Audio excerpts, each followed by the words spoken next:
সাংবাদিকবৃন্দ, সুধীবৃন্দ, সমন্বয় বিশ্ববিদ্যালয়ের যে সমস্ত সতীর্থরা আজকে এখানে উপস্থিত হয়েছেন সবাইকে জানাচ্ছি সালাম, আদাব, নমস্কার, শুভ অপরাহ্ন। আমি এখানে মন্ত্রী হিসাবে না এসে তুষাদের একজন সদস্য হিসাবে এসেছি বলে আমি বিশ্বাস করি, মনে করি এবং তুষাদের সদস্য হতে পেরে নিজেকে ধন্য মনে করছি। তুষাদ, যার নামের প্রথম অক্ষরই হলো ঢাকা ইউনিভার্সিটি, প্রথম দুটো শব্দ ঢাকা ইউনিভার্সিটি, আমার প্রাণের বিশ্ববিদ্যালয়। এখানে আসলে বক্তৃতা দেওয়ার জন্য আসিনি, আমি এসেছিলাম দুপুরে খাওয়ার জন্য, কিন্তু বুঝতে পারিনি কাজের বিনিময়ে খাদ্য কর্মসূচি এখানে চালু করা হয়েছে। বক্তৃতা না দিলে এখানে খেতে দেওয়া হবে না, এরকম একটা অবস্থায় দাঁড়িয়েছে। তার সাথে আবার আমাদের কোটচাঁদপুর মহেশপুরের এমপি সাহেব যেভাবে বলছেন আপনাকে আমরা ছাড়বো না, উনি যে কি নাসর বান্দা এটা ওনার সাথে কাজ না করলে বোঝা যাবে না। একটা ডিও লেটার যতক্ষণ পর্যন্ত ক্লিয়ার না করবো উনি পিছিয়ে পাঠার মতো লেগে থাকবে। আমাদের স্বপ্নের ঝিনাইদহের যতগুলো কর্মসূচি আমরা নিচ্ছি তার মধ্যে রেল লাইন একটা। আপনারা যারা খোঁজ জানেন তাদেরকে বলছি যে ইতিমধ্যে রেল লাইনের গ্রাউন্ড ওয়ার্ক যেগুলো করা দরকার সেগুলো প্রায় সম্পন্নের দিকে। এটা কমপ্লিট হওয়ার পরে একনেক মিটিংয়ে যাবে, যখন আমি একনেকে নিজেই আছি এবং ইতিমধ্যে আলহামদুলিল্লাহ প্রথম একনেক মিটিংয়েই মাননীয় প্রধানমন্ত্রীকে বলেছি আমার রেল লাইন ওখানে যেতে হবে। উনি বলছেন মিটিংয়ে আছে, আমি বলছি এখনো আসেনি, আসবে, বলে আজকে করে দেওয়া হবে, সমস্যা নেই। আমাদের এখানে দাবি উঠেছে মেডিকেল কলেজ। আমি তো রাজনীতি করি, আমারও তো কিছু ধান্দা থাকে। আমার ধান্দা শৈলকুপার উন্নয়ন আগে, তারপর অন্য থানায় যাবে। যেমন মন্ত্রী রহমান সাহেব ধান্দা, উনি আগে মহেশপুরের কৃষি বিশ্ববিদ্যালয় করবেন, তারপর অন্য জায়গায় চিন্তা করেন। উনি কিন্তু একবারও শৈলকুপার উন্নয়নের জন্য কথা বলেন না। আজম সাহেব শৈলকুপার জন্য কথা বলেন না। আমাদের কালীগঞ্জের এমপি সাহেব শৈলকুপার জন্য কথা বলেন না। কি করবো, আমি নিজে অসহায় অবস্থায় শৈলকুপার জন্য কথা বলি। তো হবে ইনশাল্লাহ, আমরা আমাদের কর্মসূচিগুলো এগিয়ে নিয়ে যাবো। কেবল আমাদের 100 দিন মতো পার হয়েছে, আমাদের সামনে অনেকগুলো সংকট উত্তরণ করতে হবে। আমরা দায়িত্ব নেওয়ার পরে আপনারা জানেন ইরান যুদ্ধ শুরু হয়, তেলের সংকট, এই সবগুলো মিলে আমরা একটি ঝঞ্ঝাবিক্ষুব্ধ সময় পেরিয়ে সামনের দিকে এগিয়ে যাচ্ছি। সেই সামনের দিনগুলো আমাদের শান্ত, সৌম্য, উদ্দীপ্ত, আলোকিত একটি সময় আমরা বাংলাদেশে পাবো বলে আশা করছি।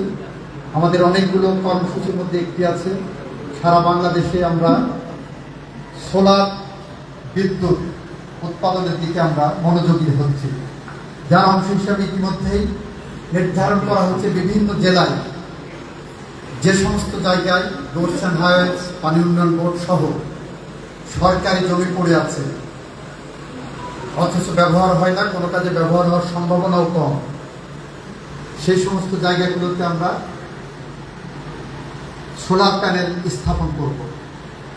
আমাদের মহাপরিকল্পনার অংশ আছে যে ঝিনাইদহতে যদি আমি 300 একর জমি সোলারের কাজে ব্যবহার করতে পারি, এরকম পতিত জমি আমার ঝিনাইদহ জেলার পুরা চাহিদা মিটে কেন্দ্রীয় বিদ্যুৎ সার্কিটে আরো কতটা বিদ্যুৎ আমরা সরবরাহ করতে পারি সেই সমীক্ষা আমাদের চলছে। আগামী 1 বছরের মধ্যে আমরা এটার আলোর পথ দেখতে চাই, আলোর মুখ দেখতে চাই, যাতে করে বাংলাদেশের প্রত্যন্ত অঞ্চল পর্যন্ত একদিকে যেমন সৌর বিদ্যুতের ব্যবহার আমরা নিশ্চিত করতে পারবো, একই সাথে আমরা আমাদের কর্মসংস্থান এবং কলকারখানা আমরা গড়ে তুলতে পারবো। আমি যখন নেদারল্যান্ডে গেলাম, মাইলের পর মাইল দেখি উইন্ড মিল, আপনার বিদ্যুৎ তৈরি হচ্ছে, এরকম করে আস্তে আস্তে টাকা ঘুরছে। আমাদের ওই দিন একজন শিল্পপতি আসছেন আমার সাথে দেখা করতে, তার ইন্ডাস্ট্রি চলছে 50 মেগাওয়াট বিদ্যুৎ, সৌর বিদ্যুৎ উৎপাদনের মধ্যে দিয়ে, সে বাইরের থেকে বিদ্যুৎ নেন না। অনেক বর্ষে তার ওখানে প্রায় 1 লক্ষ কর্মসংস্থানের ব্যবস্থা আছে। 1 লক্ষ, এত বড় ইন্ডাস্ট্রি, আমি নাম বলছি না। 50 মেগাওয়াটের উপরে সে বিদ্যুৎ নিজে উৎপাদন করছেন সোলার প্যানেল দিয়ে। আমাদের স্বপ্নের বাংলাদেশে আমরা ওই দিকেও আগাচ্ছি এবং এটাকে আমরা সরকারিভাবে রাখছি না। এটা হবে আমাদের প্রাইভেট সেক্টরের সাথে পিপিপি মাধ্যমে, পাবলিক প্রাইভেট পার্টনারশিপের মধ্য দিয়ে আমরা এদিকে এগোতে চাইছি। আমরা এই বাংলাদেশকে গড়ে তুলতে হলে আমাদের ঢাকা বিশ্ববিদ্যালয়ের ছেলেদেরকে আরো বেশি নেতৃত্বে এগিয়ে আসতে হবে। এখানে বসে সোশ্যাল মিডিয়ায় একটা স্ট্যাটাস করছিলাম, এক ভদ্রলোক, উনি লিখেছেন, আগে যদি জানতাম বড় চোর হওয়ার জন্য অনেক বেশি ডিগ্রি অর্জন করতে পারতাম। এটা অত্যন্ত দুঃখের, পরিতাপের যে আমার দেশের দুর্নীতির শিরোমণিতে আছে শিক্ষিত সমাজ। আমার ভুখা নাঙা গরিব কৃষক, শ্রমিক, খেটে খাওয়া মানুষ, ভুখা মানুষ, নাঙা মানুষ, তারা কেউ দুর্নীতি করেন না। তাদের কানাডায় বেগম পাড়ার করার প্রয়োজন হয় না। তাদের বিশ্বের দেশে দেশে টাকা পাচারের প্রয়োজন হয় না। যা কিছু টাকা পাচার হয় তাই সমস্ত শিক্ষিত মানুষ করছেন। 16 বছরে বাংলাদেশ থেকে $234 বিলিয়ন পাচার হয়েছে। এটা আমার কথা না, এটা টাইমস মিডিয়া রিপোর্ট করেছেন। তাও তাদের রিপোর্টিংটা কিসের বাসিছে?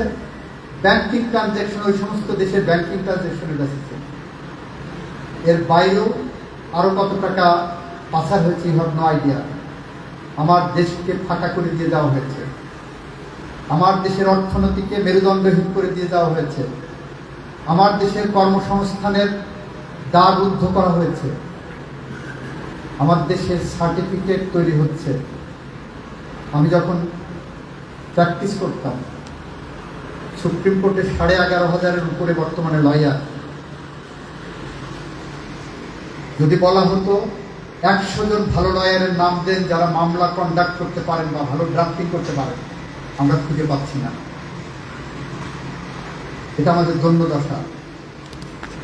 আমি যখন বিভিন্ন ফোরামে বসছি, মিটিং মিনিটস বা রেজুলেশন লেখার মতো লোক পাচ্ছি না। বড় বড় শিক্ষিত বিশেষ কর্মকর্তারা। আমরা চাই শৈলকুপার থেকে যারা ঢাকা বিশ্ববিদ্যালয়ে ভর্তি হয়েছেন, এখনো পড়ছেন, তাদের মধ্য থেকে সত্যিকারের যোগ্য নেতৃত্ব, যোগ্য প্রফেশনাল বের হয়ে আসে। আমাদের ঝিনাইদহবাসী গর্বিত, আমাদের ঝিনাইদহ থেকেই বাংলাদেশের পরপর 2 জন অ্যাটর্নি জেনারেল পেয়েছেন। এটা আমাদের গর্বের, এটা আমাদের অহংকার। আমরা চাই আমাদের ছেলেরা আরো বেশি বেশি বিসিএস পাশ করে আসুক, আরো বেশি বেশি বাংলাদেশের বিভিন্ন সেক্টরে যাক। আমি আপনাদের কথা দিচ্ছি, আমি ওখানে থাকলে আপনাদের উপকার করতে না পারি, আপনাদের কোনো ক্ষতি হোক, যদি সেই সম্ভাবনা থাকে, সেই সম্ভাবনার জায়গায় আমি প্রতিবন্ধকতা তৈরি করব। তবে আমার একটা শর্ত থাকবে, সেটা হলো দুর্নীতিবাজরা সেই তালিকায় থাকবেন না। আপনি যদি দুর্নীতি করেন, সেটা আমার সমাজের জন্য একটা অবক্ষয়, আমার এই সোসাইটিকে নষ্ট করার জন্য একটা পদক্ষেপ নিচ্ছেন, সেই জায়গায় আমাকে পাবেন না। আপনি সঠিক থাকেন, সততার কাছে থাকেন, আপনি কাজ করে যান। আপনাকে যদি কেউ বেআইনিভাবে কোন রকম বিপদে ফেলতে চান, আমি সবার আগে আপনার সামনে গিয়ে দাঁড়াবো। এটা আমার প্রতিশ্রুতি। আর উন্নয়নের যেসব কথাবার্তা বলেছেন, আমি চেষ্টা করছি গোটা ঝিনাইদহ জেলার উন্নয়নের উপরে নজর দেওয়া, এবং সেইটার দিকে যে আমি বলেছি যে এখানে মন্ত্রী সাহেব এবং অন্যদেরকে বলেছি, আপনার উপজেলায় উন্নয়নের যে কর্মকাণ্ড আছে, আপনারা যেটা ফিল করেন, আপনি আমার কাছে আসেন, আমি ডিও লেটার ইস্যু করব। এবং ইতিমধ্যে আমি ডিও লেটার দিয়েছি। মতিউর সাহেব যখন আসছেন ডিও লেটার আমি সাথে সাথে ইস্যু করছি without any hesitation or second. আমার ঝিনেদার উন্নয়নের প্রশ্নে আমি সমস্ত রাজনৈতিক বাউন্ডারি ভেঙে ঝিনেদার মানুষের পাশে দাঁড়াতে চাই, সাথে থাকতে চাই। কারণ আমরা অবহেলিত বঞ্চিত জনপদের মানুষ। আমাদের এখানে যতটুকু উন্নয়ন ইতিপূর্বে আমাদের এমপি সাহেব এনেছেন সব কিছু চেয়ে চিনতে কেড়ে কুড়ে নিয়ে আসার চেষ্টা করেছেন। আমি সেই পথ ধরে হেঁটে এই ঝিনেদাহের আরও বেশি যাতে বরাদ্দ আসে সেই চেষ্টা অব্যাহত থাকবে। আমাকে যে কাজ করে নিতে হবে। আমার জেলা পরিষদের প্রশাসক মহোদয় আছেন এখানে, তাকে বলছি আপনি গ্রামীণ উন্নয়ন এবং অবকাঠামোর সাথে আপনার অফিস ওতপ্রোতভাবে জড়িত। আপনি আসেন, যতগুলোই আপনি ডিও লেটার আমার কাছ থেকে নিয়ে এসেছেন অত্যন্ত দুঃখের সাথে জানাচ্ছি উনি শুধু ঝিনেদা সদর আর হরিণাকুণ্ড নিয়েই ব্যস্ত, এর বাইরে ওনার কোনো চোখ যায় না। উনি যে ঝিনেদা জেলার প্রশাসক সেটা উনি করেন না। পরে আমি বলার পরে শৈলকুপার কয়েকটা তালিকা দিব। আমি যখন ফাইনাল তালিকা দিচ্ছি দেখি শৈলকুপা খুব কম, হরিণাকুণ্ড আর ঝিনেদা ছাড়া কোনো কাজ নাই। আমি চাইবো আপনি মহেশপুর, কোটচাঁদপুর, কালীগঞ্জ অন্তর্ভুক্ত করেন, যে তার কাছে কোনো ভাইরা ভাই কাজ করে না। আর একটা বিল বেজে গেছে, আরো বেশি কথা বলতে পারলে শুনতে পারলে ভালো লাগতো। আমি সময়ের অভাবে এখানে শেষ করতে হচ্ছে। আমি চাইব আপনারা সবাই ডুসাস সংগঠনটাকে রাজনৈতিক বিতর্কের মধ্যে রাখেন। আমরা রাজনীতি করি, কিন্তু সব জায়গায় রাজনীতি করার দরকার নাই। আমি রাজনীতি করব, আমি চাইবো ভোট আসলে বা আমার সাথে কর্মী বাড়ে। কর্মী এমনি এমনি বাড়ে না। কর্মী আপনার যোগ্যতা, আপনার সততা, আপনার নিষ্ঠার মধ্য দিয়ে বাড়বে, আপনার আদর্শের মধ্য দিয়ে বাড়বে। কিন্তু আপনি কায়দা করে কাউকে বাইরে রেখে দুঃসাহস করে সামনে নেতৃত্ব নিয়ে যাবেন বা কোনো দলের পৃষ্ঠপোষকতা করবেন, এরকম সংগঠন দুঃসাহস যেন না হয় সেদিকে খেয়াল রাখবেন।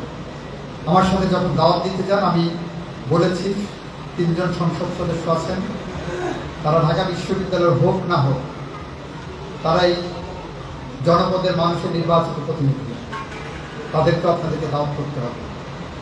আপনাদেরকে ধন্যবাদ জানাচ্ছি, আপনারা সেই কথা রেখেছেন। এই সংগঠনটাকে অন্তত আসেন আমরা সমস্ত রকম রাজনৈতিক সীমাবদ্ধতার ঊর্ধ্বে রেখে আমরা এগিয়ে যাই। আমি আপনাদের সাথে আছি, পাশে আছি, সামনে আছি, পিছিয়ে আছি, সব জায়গায় আমাকে পাবেন। একই সাথে আপনাদেরকে আমার স্বপ্নের সারথি হিসাবে, রাজনৈতিক কর্মী হিসাবে নয়, ঝিনেদার উন্নয়নের কর্মী হিসাবে পাশে চাই। সেই প্রত্যাশা ব্যক্ত করে আমার কথা শেষ করছি। খোদা হাফেজ, বাংলাদেশ জিন্দাবাদ। সবাইকে ধন্যবাদ।